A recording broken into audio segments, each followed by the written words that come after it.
associe l'ASMR uniquement au bruit de bouche. Et j'avais un a priori négatif tout simplement.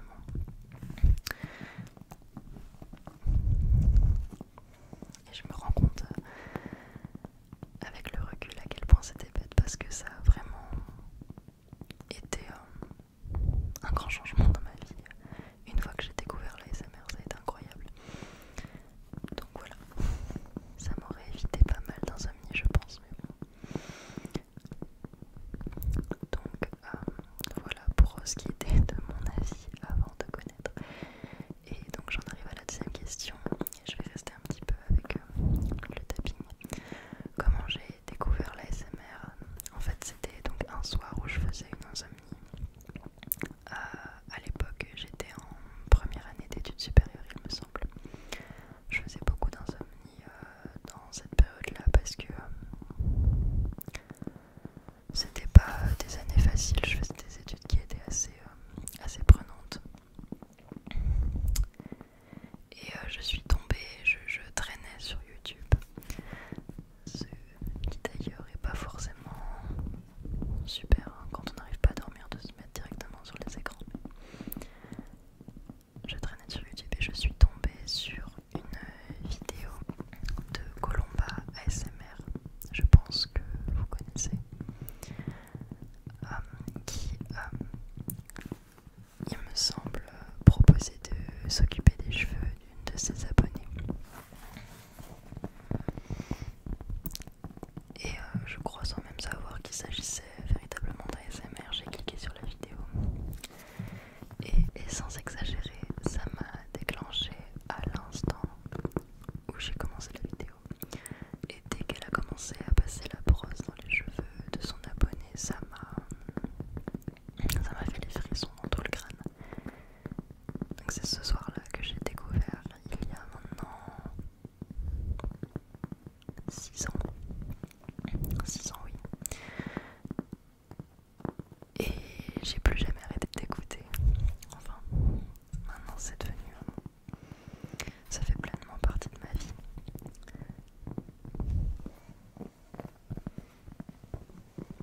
Donc voilà, ça fait maintenant 6 ans que j'écoute régulièrement de l'ASMR. Et j'ai découvert par hasard.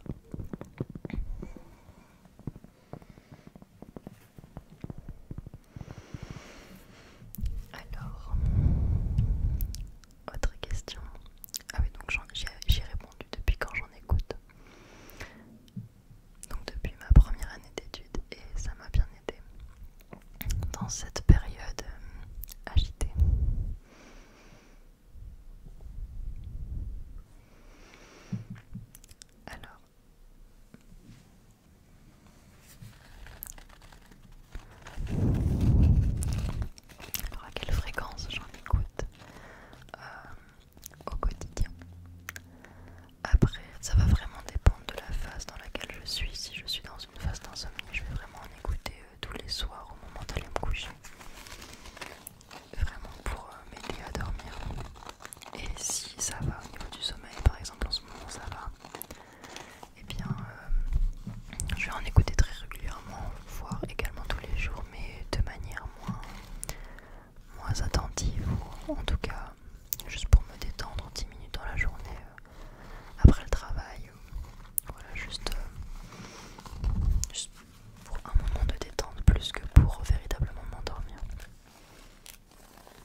c'est venu naturellement dans les discussions avec mon entourage.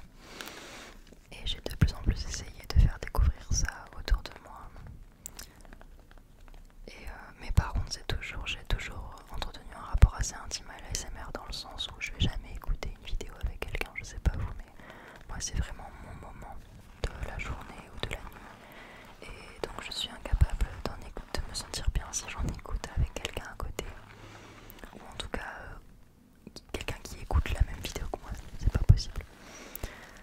Donc c'est vraiment lié à un moment que je prends pour moi, pour me détendre, pour prendre soin de moi en fait.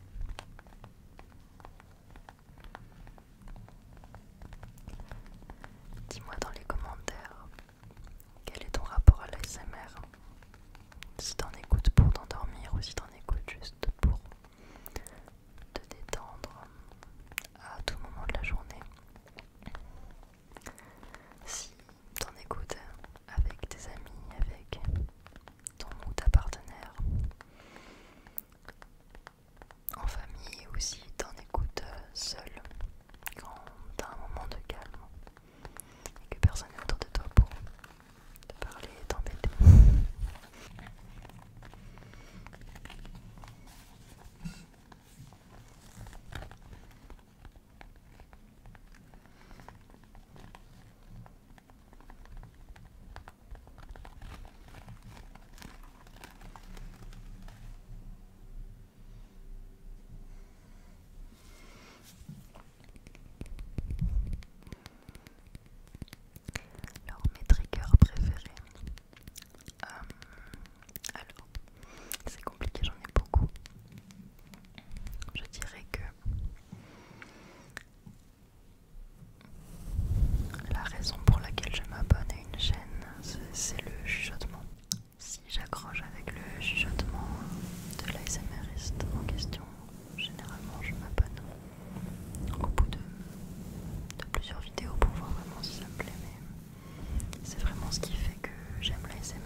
ça me repousse un peu.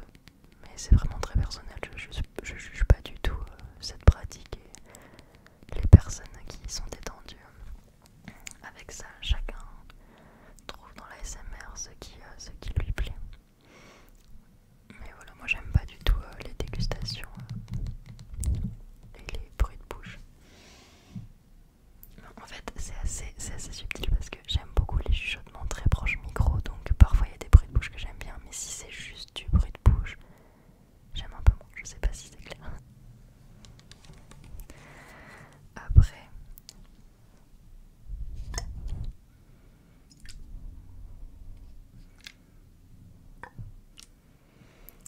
Après, au niveau des roleplays que j'aime pas, je dirais les roleplays peste, tout ce qui est fiction un peu méchante comme ça me plaît pas trop. Après c'est très classique, je sais que ça se fait beaucoup, mais moi ça me détend pas spécialement.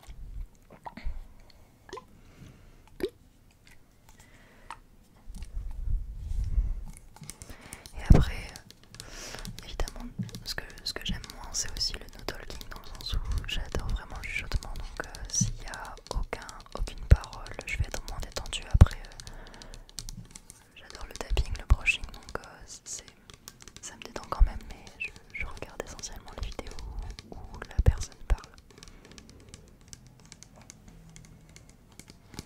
Je crois que j'ai fait le tour de ce que j'aimais pas.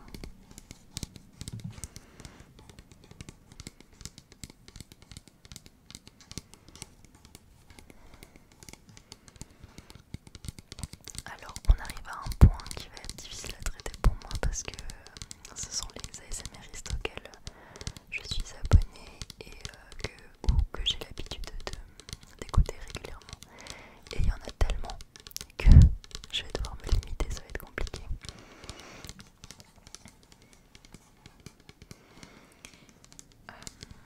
Mais alors, je vais citer les 5-6 ASMRistes que j'écoute le plus, mais c'est vraiment pas exhaustif parce que je suis abonnée à plus d'une dizaine de chaînes, voire plusieurs dizaines. Et j'en écoute vraiment depuis très longtemps. Donc j'ai eu le temps de faire un petit peu pas le tour, mais de voir des dizaines et des dizaines d'ASMRistes comme beaucoup d'entre vous, j'imagine. Et je trouve que tous ont quelque chose. Mais donc pour ceux vraiment que je préfère, alors je dirais que d'abord il y a Hazard ASMR. Hazard ASMR pour son chuchotement qui est juste dingue, il fait beaucoup de chuchotements proche micro. Et les sons qu'il fait avec sa voix sont incroyables. Et dans le chuchotement proche micro, je pense également à Tildo ASMR qui d'ailleurs je trouve a pas assez de vues pour ce qu'elle fait. Je trouve qu'elle fait un ASMR d'une qualité incroyable. Elle est tellement douce et elle a un chuchotement merveilleux. Donc Hazard ASMR, Tildo ASMR. Ensuite, encore dans les ASMRistes français, je dirais ASMR Serena, qui est très connue, parce que je la trouvais également extrêmement douce et puis rigolote aussi. Et je trouve qu'elle a toujours un tapping qui est très doux, très délicat. D'ailleurs, dis-moi si tu préfères le fast tapping ou le tapping plus lent. Et il y a aussi Aldean ASMR. Donc tout ça, tous ceux que je cite, bon, c'est des ASMR reconnus, donc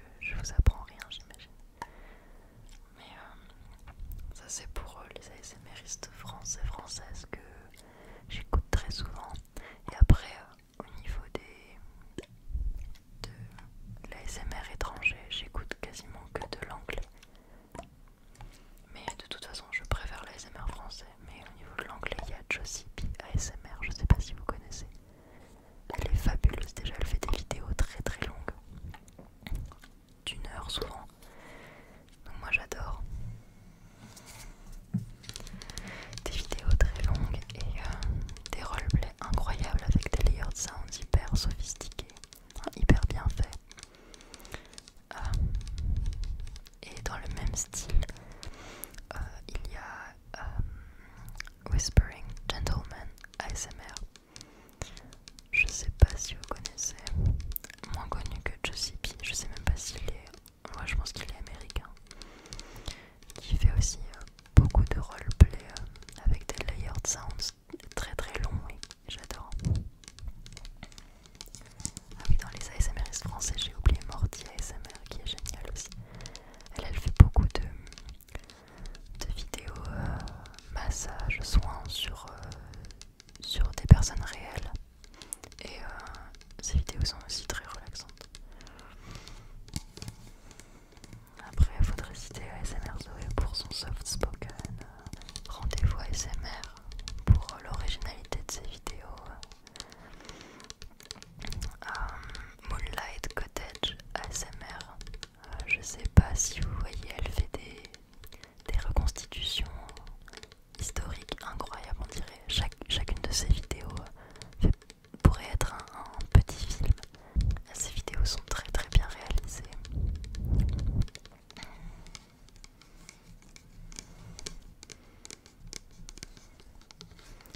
Il y a Sparkly ASMR aussi, j'adore son chuchotement. Il y en a plein, j'en oublie, vraiment j'en oublie.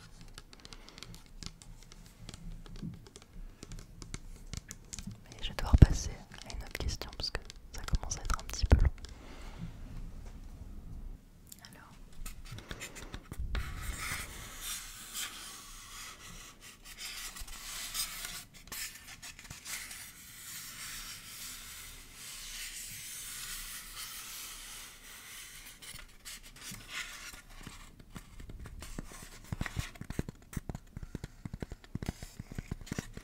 Alors, qu'est-ce que je pense de la communauté ASMR? Au niveau des ASMRistes, j'ai l'impression, bon, après je suis pas dans les relations, j'ai l'impression que toutes les personnes qui pratiquent l'ASMR, en tout cas sur YouTube, sont extrêmement bienveillantes, sont toutes dans l'entraide les unes avec les autres.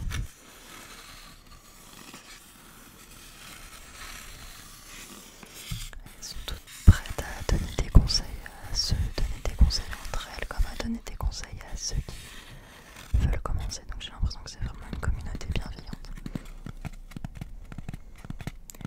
Mais tant au niveau de ceux qui pratiquent que de ceux qui écoutent, parce que je crois que j'ai jamais vu une communauté sur internet qui est aussi bienveillante, quoi. Je veux dire, il y a très très peu de commentaires haineux, très très peu d'insultes. Je veux dire, on ne devrait pas se réjouir de ça, mais l'ASMR participe vraiment à créer sur YouTube une espèce d'espace de protection anti-méchanceté.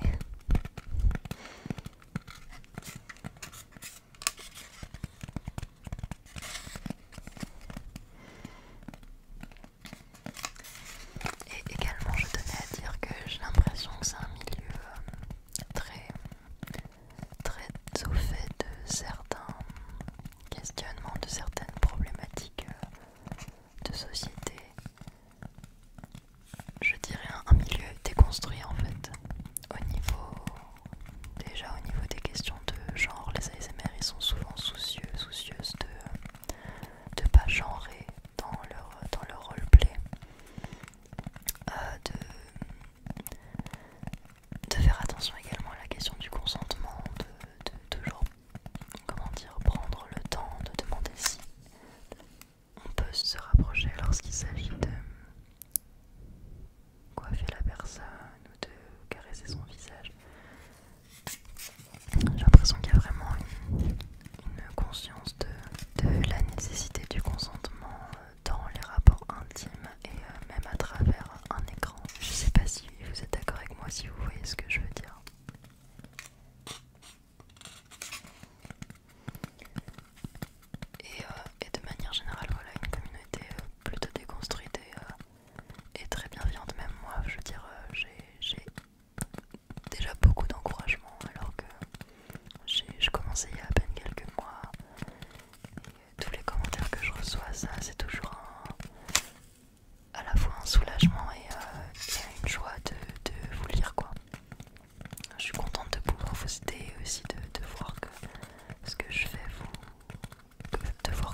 centaines